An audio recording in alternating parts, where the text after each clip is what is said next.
All right, come on in, come on in, come on in, come on in, come on in. Happy Thursday to I was about to say Wednesday, but happy Thursday to everybody. Look, man, we popping one on you this morning. We got to work with the schedule, and here we are, me and Jay Walk, man. It's go time. It's on it popping. We get ready to talk about all the madness that's going on right now in college football. Big J, what's the word? Tis the season, tis the season. Jesus is the reason. Absolutely. Hey, we need Jesus for all this transfer portal Yeah, action right now. that's exactly why I said it, boy. We definitely we need him to come on down and put his hands on this program because only he can put these pieces back together. Absolutely. Hey, but one thing about it, man, you mentioned Jesus, you mentioned the Bible, man. Hey, any type of fragments that's on the ground, man, we know he could put it back together. Nothing's impossible, man. And but this thing right now, the way the transfer portal is going, the way everything is going right now, I mean, it's difficult to put a roster together. It's hard to manage a roster. It's this uncertainty is so crazy to where you really don't even know like if your superstar player from the year that you had this year is going to even be around. That's how bad it is right now. Yeah, yeah. And there are coaches. I mean, I don't want to put them out there like that, but there are very prolific coaches who foresaw this coming and jumped off the ship before it got to this point to where you essentially have to re-recruit your roster every season. You have to re-recruit your own players every single year. And that's challenging, man, because the recruiting process is so taxing as it is. And so with the way things are structured in the NCAA currently, particularly in college football with the NIL portal. I'm sorry, with the transfer portal with NIL, and I'm gonna call it the NIL portal. That's really what it is. It ain't no transfer portal. It's the Hey, they NIL don't even portal. they don't even try to separate the two no more. Huh? Nah, it's the same thing. Like they may as well call it the name, image, likeness portal because that's what it is. And if it ain't working out right, then it's the transfer portal. They jump into it. Yeah. But essentially, like a school like USC with all of its like bolstered history and all of the, I guess we'll call it the bravado of what it's supposed to bring. Man, these athletes are you're going to need about 20 million minimum to re-recruit your roster every season before you go and allocate any type of funds or resources to outside recruits, be they from other NCAA universities, junior college, or incoming freshmen. You better recruit your roster first. And at a school like SC, you're going to need at least 20 M's. No doubt, no doubt. Hey, but well, Ryan Day, he already said that this is what he needed. I think a couple years ago, that shows you how long ago this was, and he's probably up the ante now. But a couple years ago, he said $13 million to just to retain his roster. That's not even including the guys that'll be coming in Right. from the transfer portal. So now the situation is really it's to a point to where, and I talked to quite a few people behind the scenes and just in the background, and people are telling me that guys are, getting tampered with throughout the season. Once they see you how good you are in the middle of the season, it begins there. It really begins there. People start contacting people, and that's how crazy it is. It's like you really don't know. It's almost like a situation. I don't know if it's worse than betting. Like how some guys when they bet, their play kind of diminishes a little bit. It kind of tanks a little bit. I don't know if it's the same way. If a guy knows he's about to get a bag from somewhere else, you know what I mean, and he's getting contacted in the middle of the season, my question is, does he start to tank a little bit and just kind of just keep himself healthy so he can try to pursue that bag? What's your thoughts on something like that? You know, well, the Bible says, what has been done will be done again. There's nothing new under the sun. And so I can't put much past anyone. I would like to think that the athletes that come to a school like USC with understanding all of the pathways that you can create from just having the affiliation in a healthy way, where it transcends sports, right? It transcends what you do with cleats or with a ball. It goes far beyond that. I mean, it travels. Having a USC affiliation and is specifically a USC degree. So I would like to think that the athletes that we have, that's not their makeup, but right. across other schools and parts in the country, I would not put it past everyone. No doubt, no doubt. So look, one of the things that I wanted to get into this morning was giving away the wild west that we see, the NIL and transfer portal, because it's almost like you can't really even separate the two. You might as well just put them together. They are different things, but they are together hand in hand, because it's the transfer portal that's making it. It's the NIL that's making a lot of these guys hit the transfer portal, and they're getting them out of there. So my question to you is, and to everybody in the audience, does the transfer portal try to make rules? Should they implement contracts just to keep these guys honest and to keep the hecticness down? Like right now, it's so hectic. It's hard to even know like what's what right now. Like it's so unpredictable. It's so crazy. Contracts. How you feeling about contracts? And then what type of term limit would you have to contract? Well, I think the gray area with the contracts is once you create like a specifically binding contract, then I think in so many ways your amateur status is all the way sacrificed, because these are still considered amateur athletes. They're not considered professional athletes. They just have a name, image, likeness opportunity to be compensated based on for lack of better terms, their NIL. But contracts force you to be considered a professional. Well, let me ask you this real quick while you're talking about that. Yep. So the fact that they're getting paid, and then you have revenue sharing get ready to kick in 2025, where does that stand as far as? I mean, they're essentially employees, essentially like professional athletes at that point. Well, yeah. I think that they're trying to skate around like if you could read the way these NIL things are structured, they're really trying to skate around some of the red tape and the bureaucracy behind compensating players, considering them employees. They're all, for the most part, low-key independent contractors. And they each have their own level of draw that they can demand for their talents and their abilities. And I do know that the governing parties are going to tighten it up. I just don't know how it's going to look. And there has to be some level of commitment once those resources are allocated towards these athletes. But the truth is once they leave a place, they don't get the funds that were promised to them, because they often don't get them in chunks. Like they may get a small percentage of something that was promised to them as more of like a signing incentive for this whatever contract that they have with whatever endorsement that they're doing. Yeah. But they don't get the entirety unless they complete the guidelines that they have to adhere to, like the guiding principles of whatever that arrangement was. And so a lot of them are leaving because other opportunities are there. There's most certainly tampering. There was tampering when I was there. When I was at SC, I spoke to several different schools that reached out to me through third parties, through other athletes, through friends that I had on other teams, and were like sending messages. And for a small window in my career, I considered it with one particular school. I'm not going to go there, but the school that I considered it with, we're actually sharing the conference with them right now. Yeah. And I considered it because of what was being explained to me, what they were willing to do with my talent level, that I felt like at the time, USC wasn't exactly giving me the opportunity to get there at that point. But I'm glad I stuck it out. I'm glad I stayed faithful, because, I had to stay loyal to the soil. But myself and several other players, this school was considering, and we all were in conversation like, man, we all can go. We all could go. Yeah. Our resources. And it was a lot more.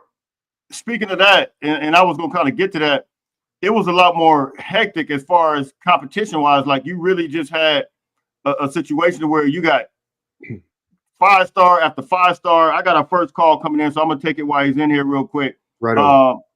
Uncle Boom, how you doing, man? What you got for us, big dog? What up, Unc? Yo, what's good, fellas? What's good? It's a cold Northern California Monday up here. It's all good, man. I hope you got a cold comment for us this morning.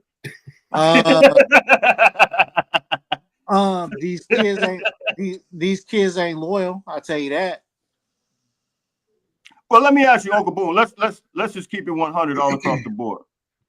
You got multiple guys. I want to know what you think about this. You got multiple guys, whether you're from the inner city and you getting offered all this big time money. Would you really leave life-changing money? And let me break it down to you on your personal level in your career. I don't know what you do. I'm not expecting you to tell me what you do. But if you have opportunity to come available to you, and you've been with the company for a period of time, you got been able to communicate with people on many levels. You got to know everybody very good. Your company loves what you do. However, there was somebody that said, look, I got another opportunity. I see your work. I see what you do. You're very crafty. And my company can offer you a little bit more money.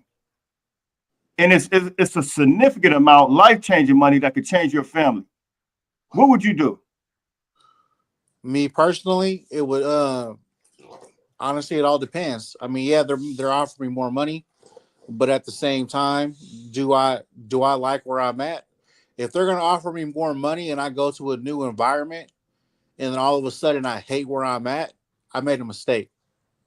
Okay, let me put it to you like this. Do you got a house note? No, I don't have one. Well, okay. Well, no, I don't even want to get in your bills. Car note, house note, whatever. If I say to you, I'm going to pay all your bills off and you could come do the same type of work, you telling me you're not going to take that? I'm gonna be honest with you, bro. I was raised different. I was cut from a different cloth. My dad instilled me a whole lot of different values. I'll tell you this right now. My dad said, if you love what you do and it's not called work, then it's not called work. So I'm not gonna leave a place that I love to go be at a place just because they're offering me more money. Then if I start hating it, I made a mistake. Just not gonna do it. Not gonna sacrifice my happiness for more money. I'm not gonna sell myself for that. I feel you.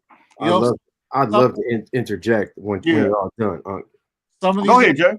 Some of these young kids, they don't think like that, which is fine. But I'll tell you this: if my dad was alive still, and I was in college, and I made it to wherever, he would have told me, doesn't matter if you're making more money, another team offers you more money. Once you sign that contract to that school, you ain't going nowhere else. Because if you think about going somewhere else, I'm gonna beat your ass. That's what my dad would have told me. Got it. Because that makes sense. There's a lot of family members who have that type of, I would say alliance and ethical standard on how they do things. But what you and myself and Jay and the coaches and the whole country at large have to really realize is these athletes may not love where they are. You're assuming that they love where they are. Yep. And that's at any school. You're assuming that they love where they are. A lot of them go there through family pressures. A lot of them go there through a preconceived ideal or concept of what that university is. A lot of them go there because of whatever. There's so many variable factors. A lot of them go there because of there was a particular staff member that they really felt a connection with, or another student athlete that they're bonded with. And young people make choices based on things of that nature, comfortability mostly. And if you go to a place under the guidelines of, I have a Heisman quarterback and he's coming back, I have this, I have this coach on the staff, this coach on the staff, I spoke to this administrator and they really helped me understand, like, I like the way this feels, man. Also this student assistant or this student aide is going to help me with all my classwork. Okay, I feel like I have a structure here. But as seasons progress, the weather changes. That student assistant graduates, so they're no longer there to help you with your homework or your assignments. That administrator that was there retires or takes another job. That coach that you really liked and got bonded with is no longer on the staff, or is handling different responsibilities, or is now teaching the younger athletes more than what they're capable of teaching you at a time. The athlete that you love was your best homie. Man, y'all end up talking to the same girl and now y'all not homies no more. It happens, guys. Like, you got to understand that nothing stays the same. Things move. And then when you realize the academic workload and the pressures and the media and everything else, and then if you got people kind of deceiving you with what your benefits are going to look like on the back end, and it's like things aren't adding up. The recipe to this soup is not tasting what like they said it was. It's missing some Lawry's. You need to throw some Old Bay in there or something, because it's missing something. And so they don't necessarily love it, guys. And that's not me. I'm just telling you from personal experience, and then also speaking to some of these young people. A lot of our athletes and student athletes around the country in general are giving their university the greatest benefit of the doubt that they can.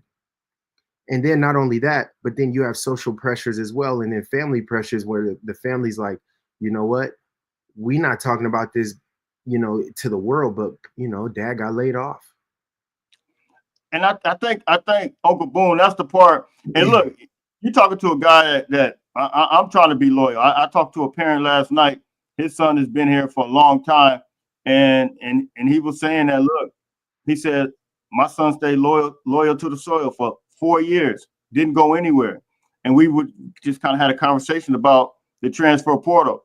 And a lot of people, he said, Jay, a lot of people, they weren't raised the way we were. And I'm not here to try to make an excuse for the players right now, but I understand, me coming from, I'm from South Central, so I get it. Like, I understand, like, money, especially when you waive that amount of money. And here's the thing, now it's to a point, you don't have to go to the NFL to make some money. That's what's crazy about all this. Like, you don't have to wait to make a large amount of money. I saw something, I know you might have seen this too, Uncle Boone, and you can comment on this. I saw where Zachariah Branch could get around $4 million. Did you see that? Yeah, I saw that. And so it's like, bro, that's not regular money. You talking about M's, man. That's life-changing M's. Say, God forbid, he gets hurt. And I hate that Zach Branch left, but just say he gets hurt. It's to a point to where, like, he now has insurance, real insurance, that he doesn't have to worry as much and still get a bag. Now, that's the way a lot of guys are thinking right now. But what's your thoughts on that? Just to comment on both of what both of you guys said, Jay Walk. I mean, hey, bro, you make a lot of great points, man. I mean, like, what you were saying, especially if you're talking to some of these kids, hey, you're right. You know what I mean? And there are different perspectives out there for sure. And then Zachariah Branch possibly being able to make, $4 million. Yeah, you know what? That's cool. That's cool, man. I mean, if you can, then you can. But at the same time, are you worth it? You know what I mean? And some of these kids, I believe a lot of these kids don't live in reality when it comes to the numbers as well. Because if you ain't worth it, then you ain't worth it. I mean, shoot, you're not going to get, if you want, at the end of the day, if you do go to the NFL, get drafted, regardless on that rookie contract or not, once you go to that second contract, are you worth that second contract? Are you worth making what the market is telling you that you're worth? Are you really worth it? Are you on that Jamar Chase level? Are you on that Justin Jefferson level? Are you getting ready to are you worth $45 million guaranteed to go out there and catch 100 passes a year? It just depends if you're really worth it. Oh, go ahead. I'm sorry. I thought you was finished. And that's the thing.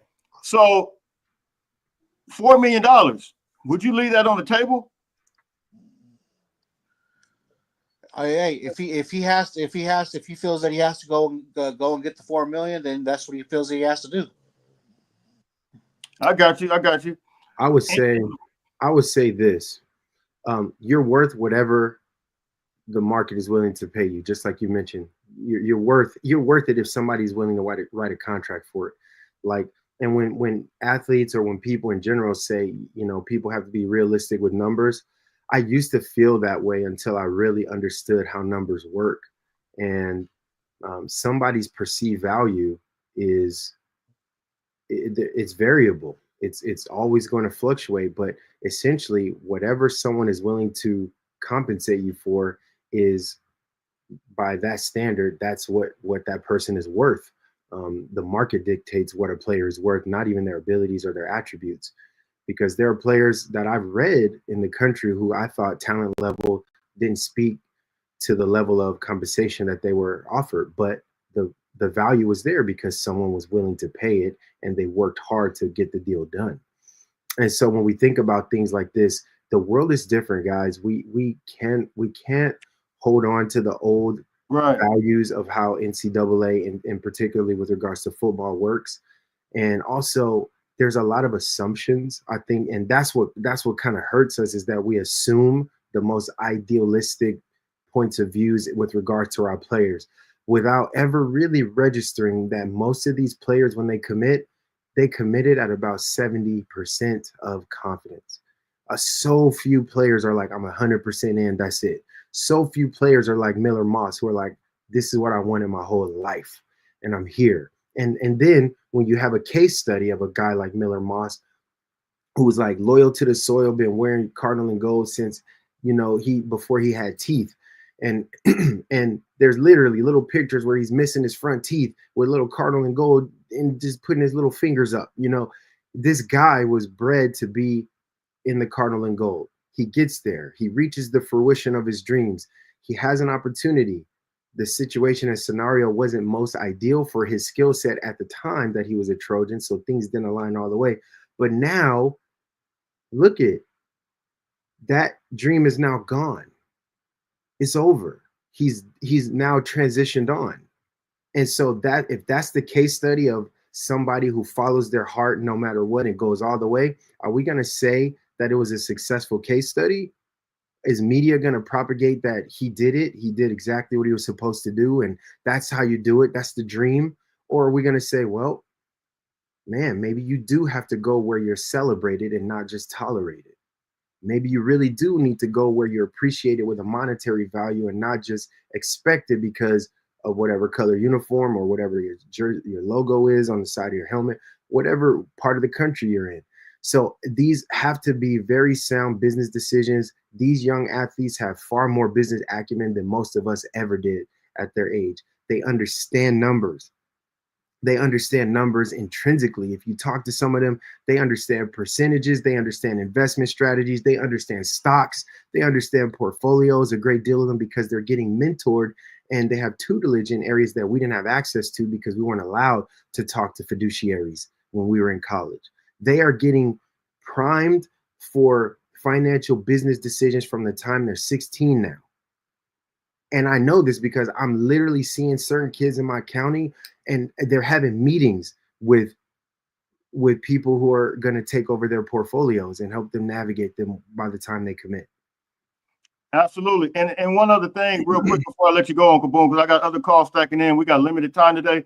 I think the bigger issue we kind of want to address as well is, how is USC? How are they placed in this? How are they moving and really navigating this transfer portal since it ever began? And I think when you look at other schools, I don't know what your thought process is as far as how you feel we are positioned right now, but from the appearance, like, what's your thoughts of it? As far as what, like on getting players in general? Just getting players in general, and how you see other teams are really just moving and grooving. And I'll say this: I saw Lincoln Riley's press conference yesterday, and it seems like they're really trying to, how do I want to say it? They're really being selective, I guess, about players that they're selecting, and that could be a reason that we're not seeing the influx of players coming in like other teams. And so, I don't know. Did you hear that part of his press conference yesterday? I didn't watch the entire thing. I think I probably cut out before that part happened. But as far as influx of players, I agree with that. That I agree that because we're not seeing the influx of players coming from the transfer portal right now, that they are being selective, which is fine. You know, for us fans that always freak out when somebody goes to another team or signs with another team, and Hayes Fawcett puts out a Twitter post and everybody starts freaking out. Oh man, why didn't we get that player? Well, you know what? Were we looking at him? I mean, as far as the portal players that we all want to see, we all want to see the trenches, right? Absolutely. That's the We're main waiting, thing. And we, we're we can waiting, really talk about that too, by the way. we're waiting for trench players, and I'm pretty sure they're doing their due diligence on all the trench players that are entering the portal every single day, because from when the portal started to where the portal is at right now today, there have been an influx of D linemen that have entered every single day. So why are they going to jump the gun in the beginning and not do your due diligence all the way up until when it closes? Because you can still sign kids after the portal closes. Right. But my rebuttal to that is we waited last year and we struck out, and my thing is if you see quality players, for example, like, and I know we brought these guys in, the Louisiana Tech guy, David Blake, the Georgia guy, Jarrett. Who else? We brought multiple, we brought the Kentucky guy. So if those guys, those space eaters that I consider to be space eaters that might not have the production on paper, when you talk about the tackles, but we know they can really contribute and add major value to us. I think that we have to secure some of these guys. I don't think they would bring them in if they didn't want them. Oh yeah, no, I completely get that. But as much as we want the guys to commit on the spot, there's gonna be a lot. There's gonna be some of these guys who be like, you know what? I'm not gonna give you an answer today. I like what you guys put out, but I'm going to take all of my visits, and I need you to respect that. So Yeah. we as fans got to think like that as well. Yeah. All right, fam. Well, look, I got to That's take some of solid. these calls, but I definitely appreciate you tapping in, man. You told me you was gonna tap in. I appreciate you, family. Hey, it's great to talk to you, Boom. Yes, sir. Yes, sir. Fight on, fellas. All right, fight on. What's good, Jay? Hey, What up? Big What Ben, up? what's What the up? word, man? Man, D all Mac. is What well. up, D Mac? What's happening with you? With Jay Walk, man? Good to see you, bro. Yes, What you sir, got man. for us? Man, listen, man. I'm from the East Side. I went to Locke. I played at Manual with Steve Broussard. You know what I'm saying? When we won the city against Locke. You know what I'm saying? Then I went back to the East Side, and I'm just saying, this is totally different out here now. You know what I'm saying? We're prepping these kids based off of what they do in 707s. You know what I'm saying? In certain things. Mm. And these kids have this free agency is ridiculous, to be honest with you. It's out of control, man. Yeah, because we don't see passion no more. We don't see loyalty to schools like it used to be. When the NIL jumped in, it's all about the money. And I understand kids need to get paid, but it's something needs to change, because you talking about you gave $4 million to Branch and he ain't produced. Yeah, beat your feet, bruh. You ain't worth $4 million. You're not gonna get that. You at best right now. If you talk about your draft capital, you probably a fourth or fifth round, maybe a sixth, man. You know what I'm saying? Listen, these kids are being pumped up based off what they do in these 707s. You know what I'm saying? The coaches are looking at them, and we're looking at and when we judge the portal, like you said, we struck out last year. We struck out waiting, bro. We USC, bro. Yeah, What are we doing? We can't wait, man. Like nobody else right now is waiting. No, And bro. and here's the thing I'm gonna tell you. I don't think that they're necessarily waiting, because they're bringing these guys in. We've seen multiple guys, a Kentucky guy, like I said, these other guys, these D tackle guys. I think it's other issues, but I'm not even gonna bring that up. But I think it's another issue as to why they're not signing these guys, bro. Like somebody salting us down. you telling me Eric Henderson don't want them guys? He wouldn't bring them in if he didn't identify them and then say, come on in for a visit. They're not gonna waste their time trying to bring these guys in. But exactly. Hey, so you know the internal stuff. Yeah, y'all know the internal stuff, man. And it's got to be a rift somewhere that we're missing on this money. This is USC, bro. Why we ain't got money? Why we ain't anteing up? This school is not broke. The donors, I know some of the donors, bro. Listen, I've been in the lead gen space for years, and I've met a lot of donors that were USC alum, and these dudes is $100 million people, $200 million people, and they're alums and they kicking it. But what's wrong? Well, Somebody I think, hey, the fact that like you said Riley that or something? hey, you know what's up. I'm not gonna speak on that, and I know what's up, but it's something else, man. And Jay, you want to speak to that? Man, it's a tricky water, you know. It's you guys know what it is, man. Man, I'll keep it 100. I believe somebody don't like somebody. It's some more petty stuff going on. You know what I'm saying? Listen, because we got too much money just sitting there, and we need to learn how to allocate the money. You know what I'm saying? We need to know how to make these kids a priority. Yeah, but here's the thing. You talk about allocating, and they say we have around $14 to $20 million. Is the money even being spent yet? That's the real question. Exactly. And why are we giving $4 million a branch? Well, no. It's not. That's not the branch. That's speculation. No. That was, now that he's in the portal. It was an article that came out that said that there's evaluation for him. Yeah, his evaluation to be somewhere around $4 million. But that's not for USC. No, man. Hey man, shoot. USC, man, are you kidding me? Ain't no way. Let me touch on this real quick, and I'm gonna let y'all go. I know y'all got a lot, man. The recruiting. This is what I'm saying. I told somebody, I was on somebody. What was it? The voice of USC last night. We were talking last night. I was the first caller, and I shouted you out by way. You one of the best to me, bro. I know your brother Terry. Me and your brother did business together. Oh, okay. Okay, yeah. Man, that's what's up, man. That's awesome. Yeah, me and your brother did business together, and I love your brother. Good realtor. Yeah, so you know my twin brother, man. Yeah, that's he's great. Yeah, great realtor for sure. Yeah, he's one of the best in LA. He is. Yeah, for sure. yeah. You know what I'm saying? Definitely. And the thing about it is, I come up in man, listen, when Pete laid the blueprint, everybody walking away from it, bro. Yeah. Yeah, I'm just let's be 100, man. Pete was the best coach in the history.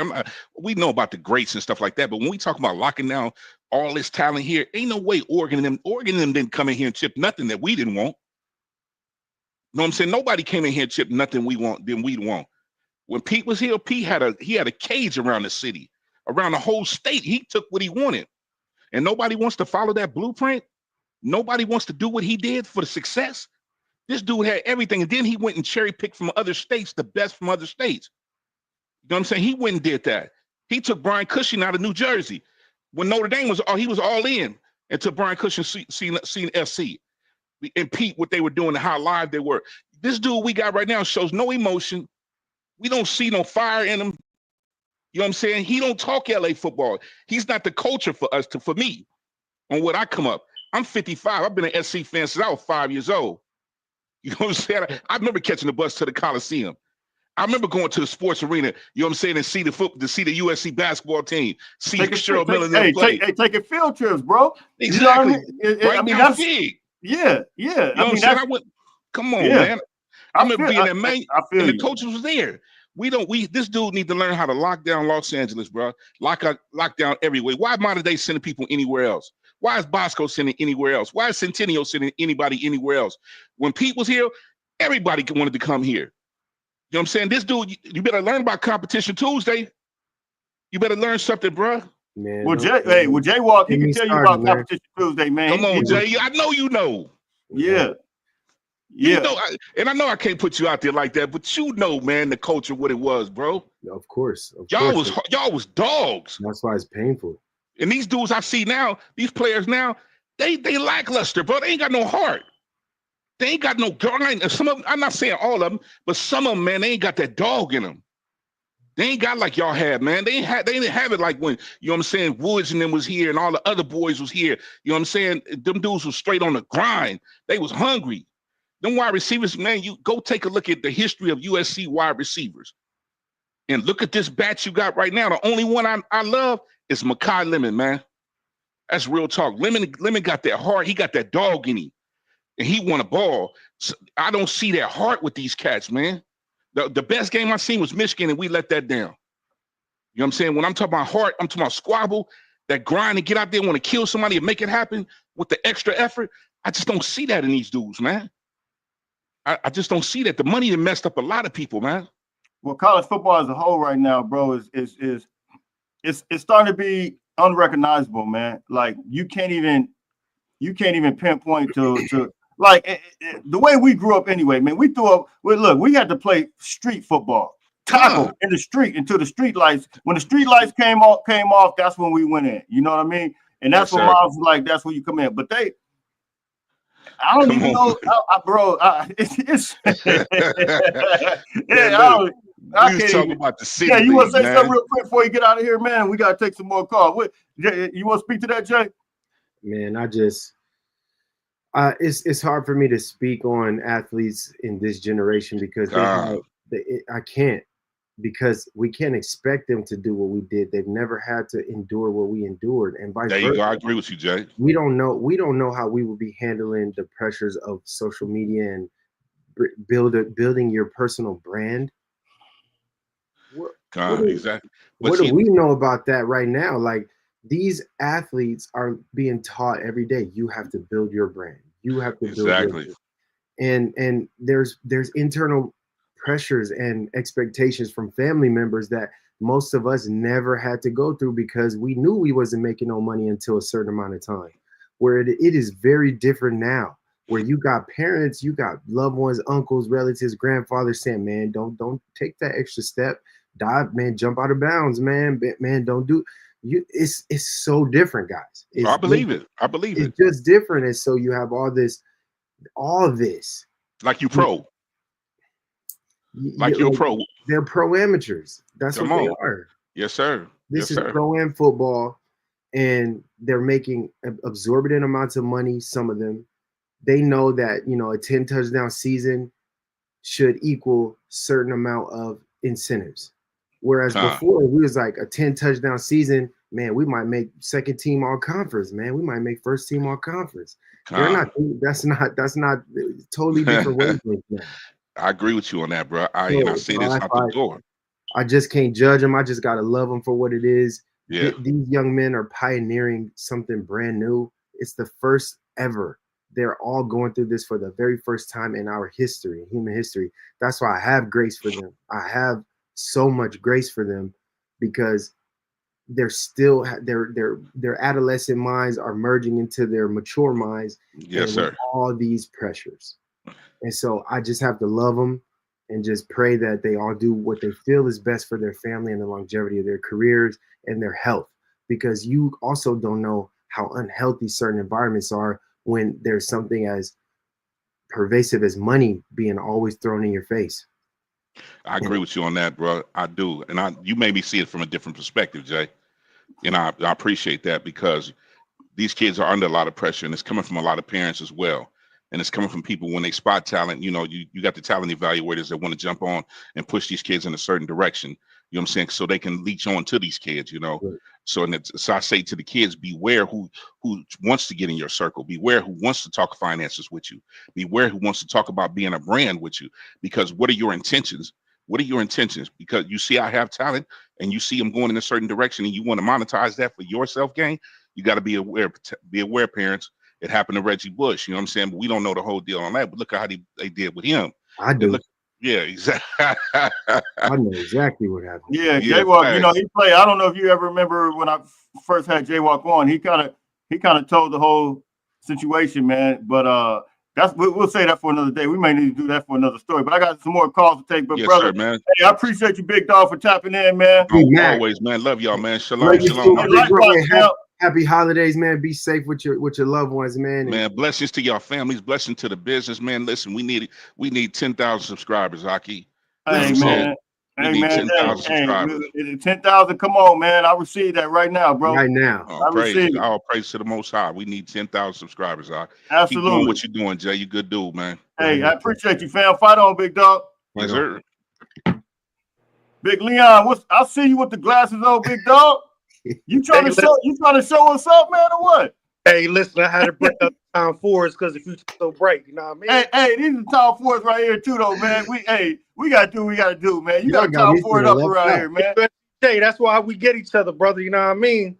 Man, y'all gonna have me to go and get some Tom Ford. What you got for us, man? I got what you call. I love them. I love them Versace's too, though. Hey, listen, I'm a little older than you all, and I've had to wear glasses all my life. So I got the John Paul Gaultier's, the Takeo Kakachis. I got the whole list. downstairs in the closet. So you know, That's it. That's it. Well, I'll send you my address, bro. You can mail them to me, all right? But look, we got a bunch of calls stacking up. I want to hear your thoughts and your opinions real quick. hey, listen, Jay, like your callers, all your callers to this point have brought up a lot of good topics of conversation. I agree with Mac, man. Like, you know, the athletes today are not like how we grew up. You know what I'm saying? Like, everything in football has changed. The rules are taking out the aggression of, you know, hitting and tackling, because, you know, that's what all football is about, blocking and tackling. And the rules have changed to take out the aggression in football for the most part. And the one thing I wanted to talk about that you guys talked about earlier was the $4 million evaluation for Zachariah Branch. I keep hearing these crazy numbers being thrown out. You know, the $10 million for the bull up in Michigan, all these $4 million bids for these other quarterbacks. But is this all cash? Because I keep hearing it's life-changing money. NIL is a package deal. So out of that money, they probably pay for condominiums. They probably pay for leased cars. So all that money that we're referring to is not really life-changing money. And I follow a lot of these players. I look on their social medias. I see a bunch of chains. I see a lot of sneakers. I see a lot of clothes. Are they really taking that money and investing it so it's a life-changing money? Man, that's a whole another show that we need to get in. We can get into. I'll tell you they are. I'll tell you they are. I'll Okay. tell you that there is, like, within the NIL package. Some aren't. Yeah. I'll tell you the ones that are life-changing, the ones that we're referring to, the life-changing ones. They have to part a portion of those resources into funds that accrue and accumulate interest. So that is one of the primary negotiation points of what is my compensation looking like outside of this investment that I park? What do I take home?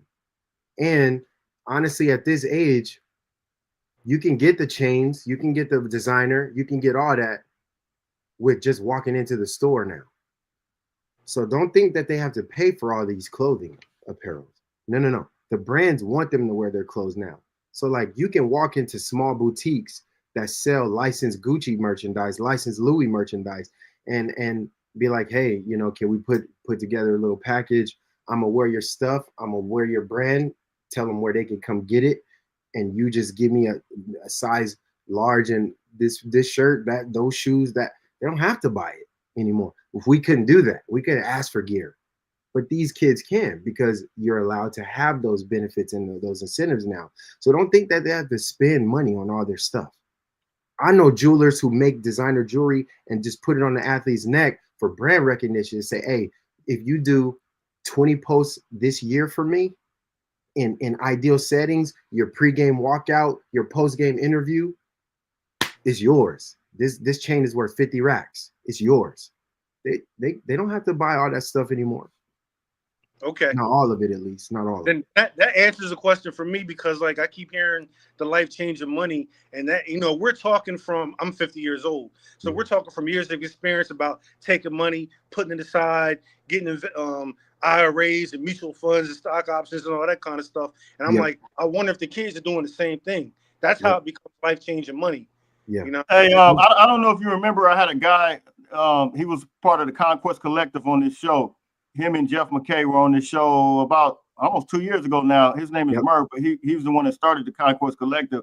And if you remember, some of the things that he detailed in the NIL negotiations was financial literacy, all that stuff, and invested. All that stuff was a part of it. He's actually getting ready to come back on as well. We get ready to talk. Me, him, and J-Rock about to do a show. But some of it, it's a part of it. But as to the crazy spending, though, I think you kind of alluded to that too, because a lot of people are just doing some unnecessary spending. And, you know, you just have to, your debt to ratio, man, you just can't be spending crazy. You have to be taught all those things, man, in order to be successful, man, because bad habits will follow you to the NFL. And you can make a lot of money, but your debt to income ratio, if you don't have that under control now at a lower level, you're not going to have a control at a higher level. So I think that's kind of what you alluded to. But I got to take these other calls, big dog. I appreciate you, fam. Yes, sir, man. I love what y'all doing, man. I'm tuning every day I can, man. Man, it's good to see Hey, you, fight bro. on, my man. Yeah. Fight on. All right, LJ.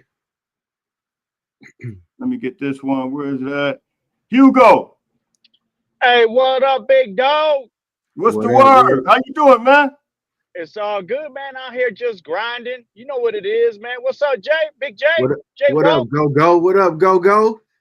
You getting Hey, after it, man? what's that? I'm sorry. You getting after it? Hey, I'm trying, bro. You know what it is, man. Hey, so the way I see this whole NIL thing, man. If I remember in the beginning, I was like, okay, that's cool, right? Because from the stories you would hear, right, from like around your time, Jay Walk, right, and this man, we didn't have money, we didn't even have money for food. We were struggling to pay for this, straight pay for that. So when they said NIL, I was like, all right, cool, let the athletes make some money, make some money. I didn't know it was gonna be Maybach money, or Yeah. right? I think some of these kids in the beginning, it was just cool if they was able to go and buy something to eat whenever they want. I feel like now we let the root of all evil, which is money, it's starting to ruin our game, man. I don't know how sustainable this is going to be for the college game. You got kids now that as soon as they don't like something or maybe they feel they can make a little bit more money somewhere else, we created this culture of like, well, I'm gonna just quit here. I'm going somewhere else. Yeah. And I that's mean, kind of sad to see, bro. I agree with you, man. And I think you probably heard me say this. I think what's going to happen is you're going to have a weaker product going to the NFL because sometimes you got to learn, man. The only way you learn is being under a particular leadership from a period of time, hopping from place to place to place. You learn different techniques, different ways to learn. Jay, you want to speak to that?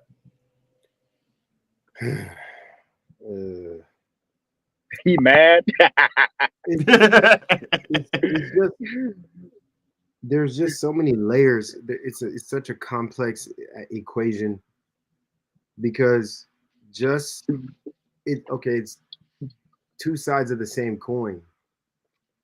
Like we can argue that, man, this is terrible, this is terrible, this is terrible. We're losing so many good players.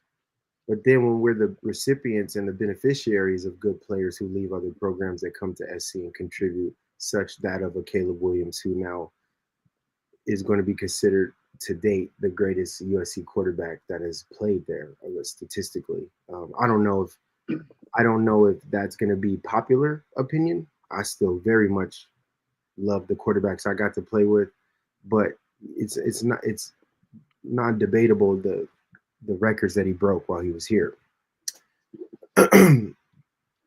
But he wasn't homegrown USC product. He transferred. And then you get that of a Jordan Addison and so many others. I can go down the list. I mean, personally, my all-time favorite so far in the transfer portal in this era is Eric Gentry. And it's not even close. Like, I love everything that young man stands for. Every single thing that he stands for. So it's two sides of the same coin. We can't be happy and be selective about how we feel about the portal. You either recognize that, it works both ways. The ball can bounce either way. And the one thing that you have to do to hedge against that and to yield the type of returns that you're wanting when you're bringing in that talent is you have to develop cultural and player to coach camaraderie that allows those players to not feel loyal to the actual university necessarily, because the university is a structure, it's an infrastructure, it's an entity. It's the living body of people that you're loyal to in the building. It's the staff and the people whose lives you want to stay connected with forever that you're actually loyal to. Because I was loyal to USC and I always will be, and I am loyal. But USC for a very, prominent window of my adult life was not loyal to me. Wow. And so well, you know what? Sorry. Then you go, so was I just brainwashed? Was I unwise? Was I not being a good steward over my resources at the time, or whatever it is? I will never know, because I still stand by every choice that I made as a Trojan. And it bleeds through my blood is cardinal and gold, right? However, I didn't also have the options that these players had, and maybe had I did, would I still have this allegiance? Would I still have stuck it out? Would I have taken some of the duration and abuse that I did go through at USC while I was, in my opinion, a model ideal student athlete? I mean, like, when you write a blueprint on how to be a student athlete, I tried to embody it in everything that I did. And there wasn't much love while I was there. So I can understand, like, if I had other options, would I have actually explored them? Would I have been tempted to move in a certain direction? So I just have so much empathy for these young people and their families. I have empathy for the coaches who are trying to essentially connect with athletes that you know are all on a thin line.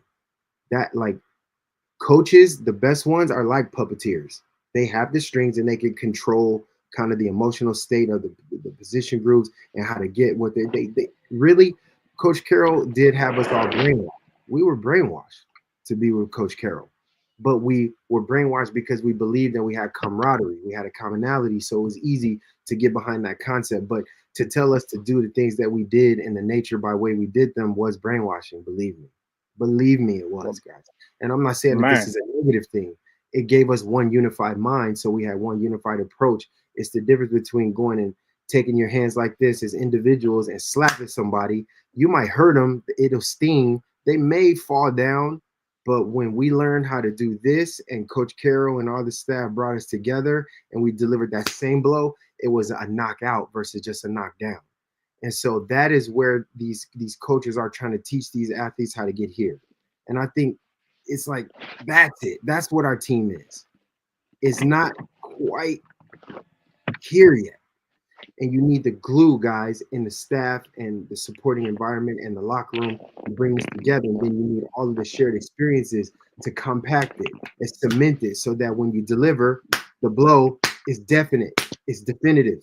It KOs the opponent. And then you go, that's the demolition crew. That's the wrecking crew that I want to be a part of. And then you start to bring in new players and bond, and it snowballs, it builds. And that's how you get where you want to be. But you need the guys in the locker room to do that. And it's tough. I know I'm speaking metaphorically, but guys, it's doable. It's very doable. It's very doable. And I just have a lot of compassion for the coaches who are trying to figure this out for the first time as well, because they never learned coaching in this way. They never learned how to re-recruit a player year after year after year, week after week, game after game. You have to re-recruit your players every game. And that's why I feel now, man, like if we're talking about like the game, like the players, I mean back then, right? Like you was loyal to SC J-Walk, right? And the coaches, they felt like they had, and they did, right? Like the power, right? Because they know a lot of these kids, they're not trying to sit out a year like they did back in the day. And now with that these players have, the power has shifted over to them.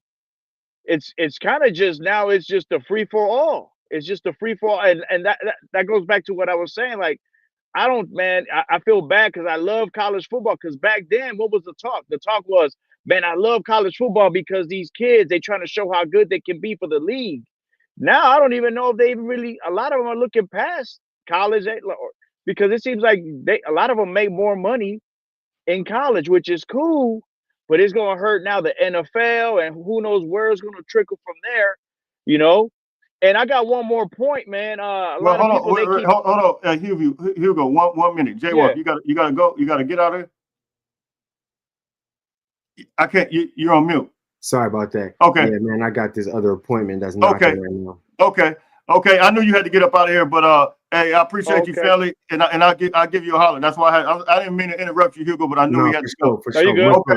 Hey, sorry guys, I gotta bounce. But yeah, we're gonna get back into it, and hey, don't forget, all right, J-Walk, when you need that real estate help, tap in with me, man. Hey, put that card up real quick if you got it.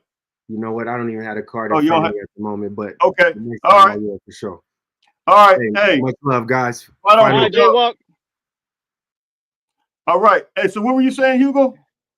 It's just that it seems that like I was saying that the game is just gonna I can see it in the I mean it's already up in the air. Everybody's kind of just trying to figure things out, and I just don't see unless somebody gets a hold of this thing. I know they've been talking like a commissioner or something.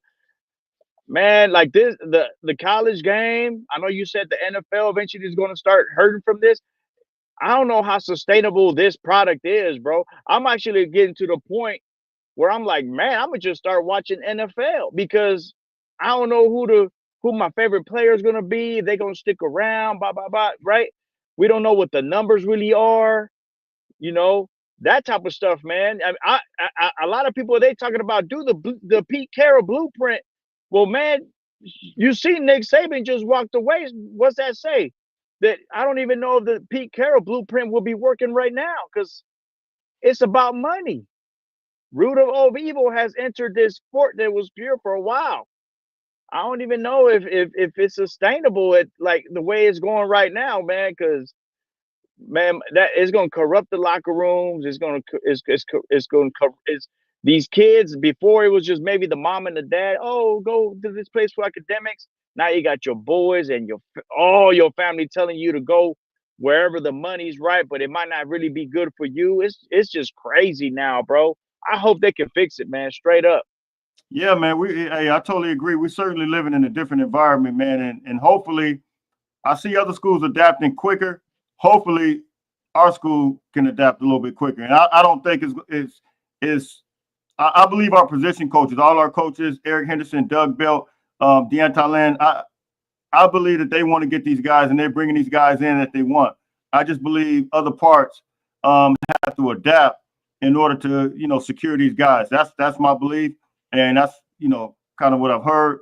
And so hopefully we can get this thing rolling, man. But I'm going to take some of these other calls, man. But I definitely Jay, appreciate nice talking to you, bro. Hey, likewise, family. Hey, you stay blessed, big dog. Brian, what's the word, man? What's going on with you, Jay? How you doing? Man, I'm chilling, man. How you doing, man? I'm doing great, man. Listen, I'm not going to hold you long. Everybody's been speaking on, NIL and the roster and, the portal. I don't want to speak on that. I want to speak to something a little different today because you know my stance on it, premium positions of need and commodity players. I want to speak about the narrative that these sports media outlets have been putting on SC, even when they're talking the negative narrative. Even when they talk about other programs, it's always in the title, this program benefits from USC's, lack of structure. It's always something negative. And I want you to speak towards that because I've noticed that they act like SC is the only program that's losing players. Even five-star recruits, they act like they're the only ones. But whenever I look at the headlines, they find some way to tie into USC losing a player to the portal and Lincoln Riley. So if you would, speak towards that. Have you noticed a lot of that? A lot of USC bash I noticed regardless? that. I definitely noticed that, man. And in fact, it was a Rivals post. You might have saw it on Twitter or you might have saw it on Instagram. And somebody reached out to me and said, Jay, I think Rivals had, let me say allegedly, somebody could have paid them to put that up because it was so crazy. They had all these guys, the recruits that we lost. Yeah. They was on the Josh Pate show. It had Justice Terry, it had Isaiah Gibson. You talk about recruits that they say we lost. Then they had guys that transferred out, and it was like one big they had guys that transferred out like a year ago and 2 years ago. They had all of them on there.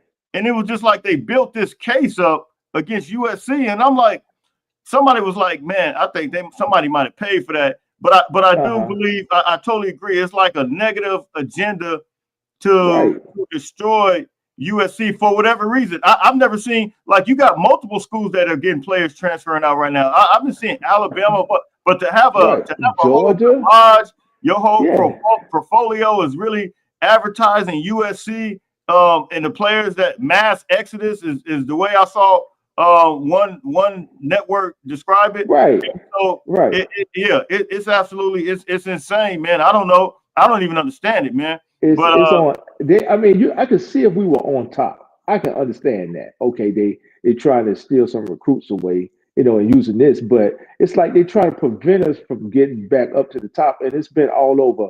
If you look at ESPN, like you said, Rivals, it's on three. I've even seen it in articles on the New York Times. I'm like, where's all of this coming from? Why tie every recruit that leaves to USC as if we're the only school that's losing recruits? Absolutely. Even of course, Feinbaum, he's always going to find some way to attack it, but I just don't understand the narrative that's out there. Yeah, it's Is it is this definitely, it's not just you're speaking on something that's factual. I've been seeing this. I noticed it. I don't understand it. So, like I said, somebody just reached out to me yesterday and said, if I didn't see that post, that'd be one thing. But the way that post was put together and the way they presented it, to me, it was just like it was pretty apparent and evident. Somebody had to allegedly pay for that, but it but was they're not crazy. doing any other school No, like they're that not. though. They're They're not. not doing any other school like that. I saw one today where they were saying that UCLA is benefiting from USC's blunders and stuff like that. I'm like, well, how are they going to tie us into UCLA? They didn't even finish in the top 60, in recruiting, in 2025 recruiting. We at least finished in the top 15, but for some reason, they wanted to find a way to, like I said, put this narrative out there. So, I wanted to, give a change of pace today. Like I said, I've already, beat the drum on how I felt about, the NIL and, us trying to sell tradition. That's out the window. Selling tradition to anywhere is out the window now. It's going to be primarily what can you do for the recruits.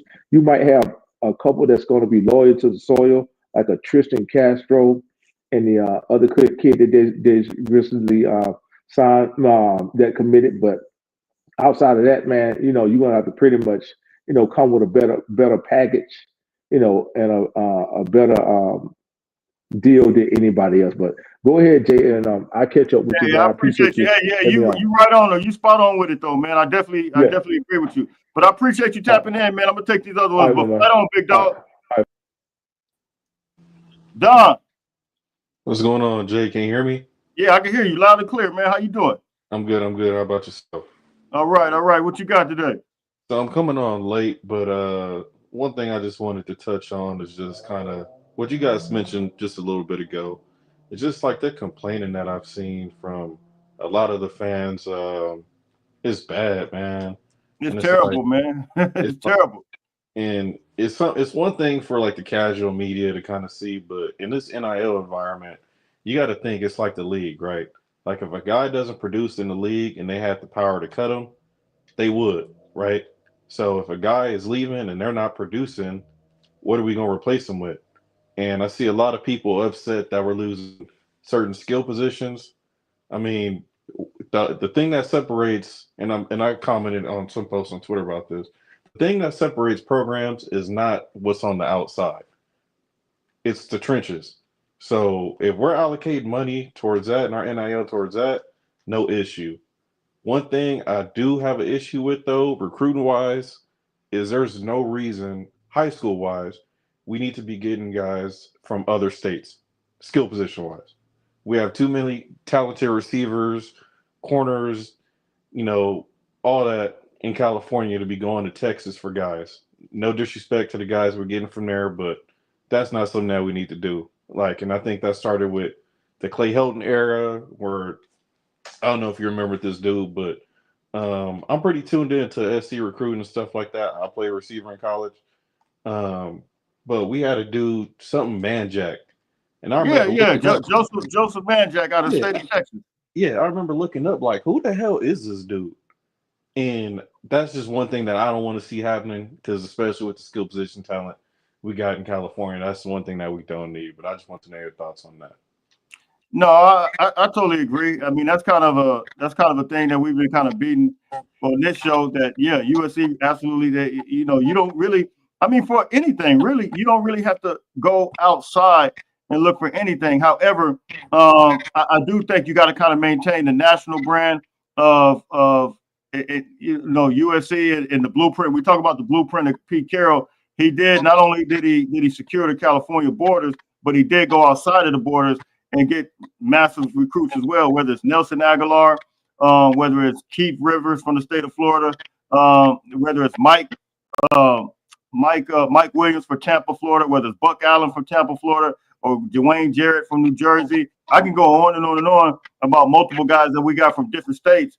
So I think that's a part of our fabric. I don't think that we can kind of just do away with that. But to your point, I do think we have to really, really focus on some of the guys, and we see them all across college football right now. Multiple guys are on rosters right now that are from the state of California, and USC. Those guys should absolutely be on the roster, man. So I totally agree with you on that point. Yeah, which we can't, get mad at the kids for. I mean, don't sit on the shelf.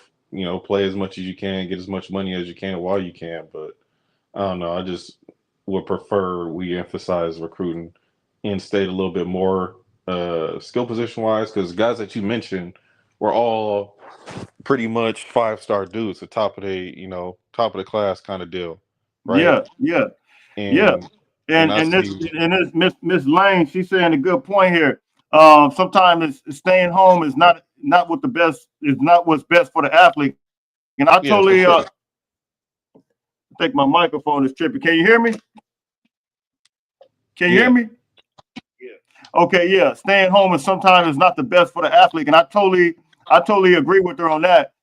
It's not everybody's situation is different, and you are, me being from Southern California, sometimes, you grow up in certain areas, I'm not gonna get into all the specifics, but sometimes you get in certain areas, sometimes you want to get away from that if, yep, certain type of activities was going on. So I understand it. And yeah, Miss Megan is absolutely correct on that.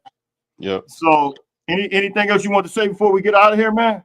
Yeah, just one thing that I noticed too. A lot of people bring up the glory days from the Pete Carroll era and all that kind of stuff, but you got to realize, like, a lot of kids, they're not talking about this, but a lot of kids are getting paid to go to certain high schools now. So Yeah. there's no way we can bring up the old era when this is a completely new and different thing. And you see, like we talked about, every coaching staff is trying to figure this thing out, and rules are going to come in place. But every coaching staff is trying to figure this out and manage this. So we got to leave the Pete Carroll era alone, because he wouldn't be able to handle this era more than likely, and USC wouldn't have looked like it did had the NIL and all that stuff been around. Because, like, think of the running back room that we had, from Rojo, fucking I can't think of his name, light skinned dude. Damn, I can't think of his name. But see, Wait, I couldn't hear you. Kind of breaking up a little bit. oh, can you hear me? Yeah, I hear you now. Yeah. I was just saying, like, we got to think about the era that we're in now, and we can't build that team or our team like Pete Carroll was and did. So we kind of got to let the past stuff go a little bit, because it's a new day and age, and harping on the old times and the good times isn't doing any help. We got to get adjusted No, to the new I agree with you. football now. Pete Carroll didn't have the NIL to deal. Well, yeah, the NIL to deal with. They had the transfer portal, and J-Wall kind of alluded to that. I had a Lofa Tatupu on here who transferred in. He was went to Maine, and he transferred in here to USC. And so they've always kind of had transferring, but not as much as it is now. But the Yeah, thing is that Pete Carroll didn't have the NIL to deal with. So how would he navigate through the NIL era that, none of us know. But we do know that he had the personality, he had the characteristics, he had everything that you need from a foundational standpoint to move and groove. And we know it's no doubt the university, the fact that he had a proven product, the university might have backed him more. I don't know. So that aspect is, that's a whole different type of thing. So I'm not sure how successful he would have been right now in the NIL era. yeah. And can I ask one quick question? Because you're more in the know than I am. Since we're heading towards, in college, more towards the NFL model, do you know if SC is thinking about getting like a GM or anything like that to kind of manage some of this stuff in our funds? I heard that they're supposedly looking at a GM right now. That's what I heard. Okay. That's a big piece, man. And I think we're kind of behind the curve on that. I think a lot of people have already been operating, and that's why we see a more fluid situation with their NIL and the way things are working. and things seem to be moving and grooving because there's so many things that go along with being a GM. It's called GM for a reason, because you manage all kinds of things. You got to have some accounting experience. You got to be able to be good with numbers. You got to be able to know how to, just distribute finances, man, the right way, and have a system that really works to not just to well, I'm not gonna get into that, but yeah, you got to know how to do a lot of things in order to be successful, with the general manager position. So yeah. Okay. Okay. Thank you. And fight on, All fight right, on. my man. Well, look, I'm about to get out of here. I definitely appreciate you, man. Kamasi, you're gonna be my last call, man. What's the word? You there? Yes, sir. Is my reception okay? No, you good. You good. You my last call. What's up, family? Man, glory be to God. God is the greatest. I just wanted to give love to Coach Lincoln Riley. I really still believe that Lincoln Riley is the man. Been juggling a lot, trying to please everybody. And, he has the ability to build staff and bring people in and represent the USC legacy. I just think that maybe next year might be a golden era start for the brother. But I just wanted to make sure that we still lifted up the coach, that we made sure we shift the energy. So my heart to even pray for the special place of USC. It's a special place, special history. It's the place that we choose to rock with. We choose to uplift. The way that it appears as though the tide is turning on USC. And there's certain people that if they jump in the portal, a lot of people that have already jumped in the portal couldn't stand to see them go. And I just pray that we continue to keep the guys and the little brothers that we have. And so we got to remember that USC is a special place. We got Traco over there. We got Brother Gavin over there. Joseph Wood, Sister Cheryl, Coach Lincoln Riley to bring it all in. And the brother is a passionate guy. He got passion. He's also super smooth. We just pray that there's one thing that happens when a lot of players become college football players. They enter this concept of trust issues because some people don't have men as father figures, and sometimes coaches become their father figure. And when they fib to about having their favorite number and starting right away, they begin to develop these trust issues. So we root for the truth to be told as much as possible in the business of college football. But besides that, my heart leads to saying, Almighty God, we worship you and serve you. Bless all the prophets, peace be upon them, pardon us of our mishaps. Almighty God, we thank you for all the little brothers that we care for. We want them all to get startup money to find their way in this life. Almighty God, please bless the brother Branch to get $4 million and bless his family, his father and mother and otherwise. Almighty God, please allow us to continue to live in purpose and love our little brothers, love the brothers over at UCLA as well as USC.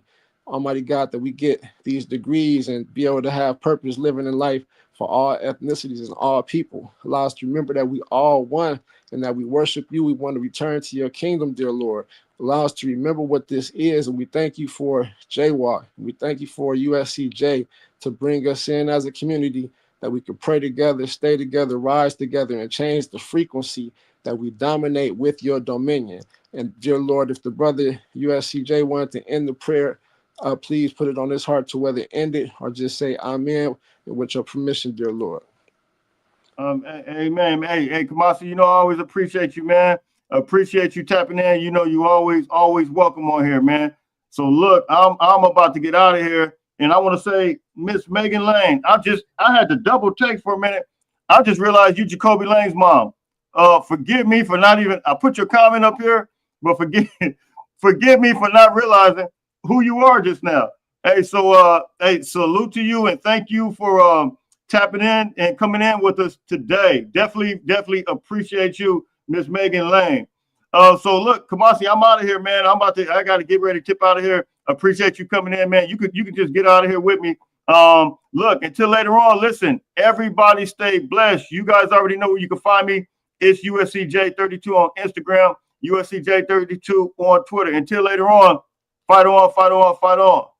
Jacoby, stay with us.